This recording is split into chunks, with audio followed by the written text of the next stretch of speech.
Elche, Real Madrid, 10e journée de la Liga, après le Classico, après le Ballon d'Or, retour au jeu pour les merengues avec ce déplacement Elche, match piège face au 20e de la Liga. Dernières informations, composition probable, c'est la revue de presse d'avant-match de Real France, c'est parti.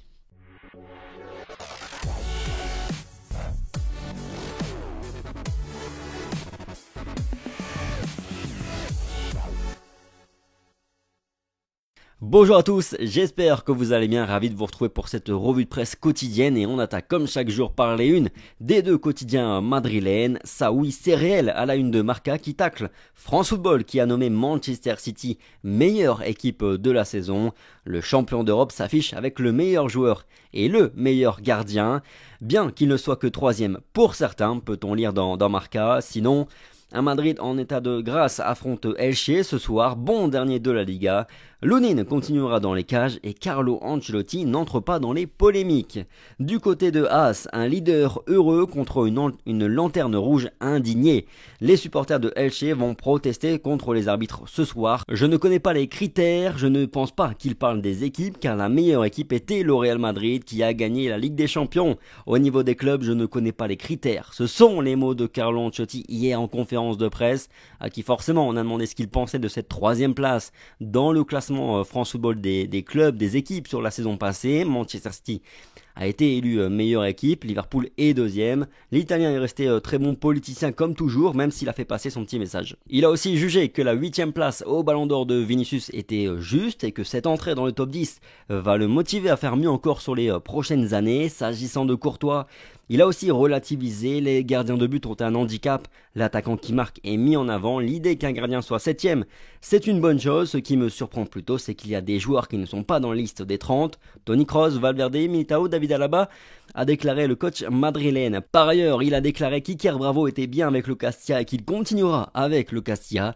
Le crack espagnol s'est entraîné avec l'équipe première hier, ce mardi, mais à mon avis, on le verra au mieux en Coupe du Roi cette saison. Après le Classico et cette cérémonie du Ballon d'Or, c'est avec le vent en poupe que le Real Madrid se déplace à Elche et Ancelotti a insisté aussi sur le fait que ce match vaut autant que celui du Barça dans l'absolu, à savoir 3 points.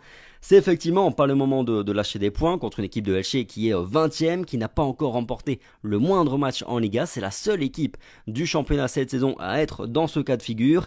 Après 9 journées, il ne comptabilise que 3 points pour un bilan de 3 matchs nuls et 6 défaites. Donc 21 buts encaissés en 9 matchs et seulement 6 buts marqués. Par ailleurs, les supporters de Elche vont protester ce soir contre l'arbitrage car ils se sentent lésés depuis le début de saison. Pour autant, pas question de prendre ce match à la légère côté Madrid, même si on s'attend forcément à quelques évolutions par rapport à ce week-end, par rapport au Classico. Pour Marca, Lucas Vazquez et David Alaba seront latéraux ce soir pour laisser place au duo Rudiger et Nacho dans l'axe. Au milieu de terrain, Tchouaméni, Camavinga et Toni Kroos sont attendus avec une attaque composée de Rodrigo, Vinicius et Karim Benzema.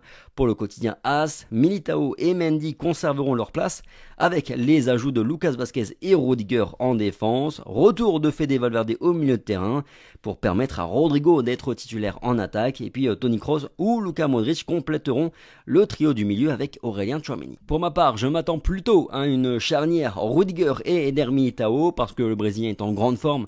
Il n'y a pas forcément besoin de le ménager tout de suite et à ce que David Alaba lui par contre soit mis au repos, lui qui joue énormément depuis le début de saison, tout comme Dani Carvajal qu'on sait fragile à mon avis au repos.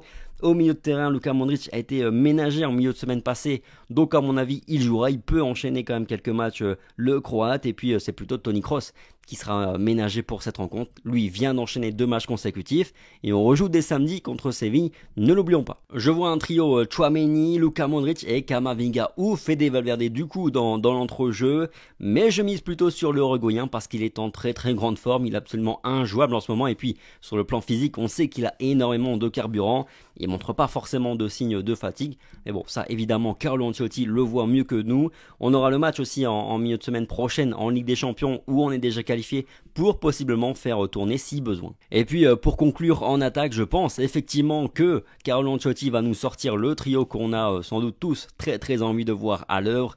Un Karim Benzema sur son nuage et puis totalement relâché aussi après la cérémonie du Ballon d'Or avec les 2 cracks brésiliens. Un Rodrigo de retour dans le 11 lui qui avait enchaîné 7 titularisations avant le Classico, et puis avec évidemment Vinicius. D'ailleurs, si Fede Valverde est bien titulaire, on pourrait avoir cette animation avec un Rodrigo dans une position très axiale, très libre, comme on l'avait vu, je ne sais plus contre qui, Osasuna il me semble.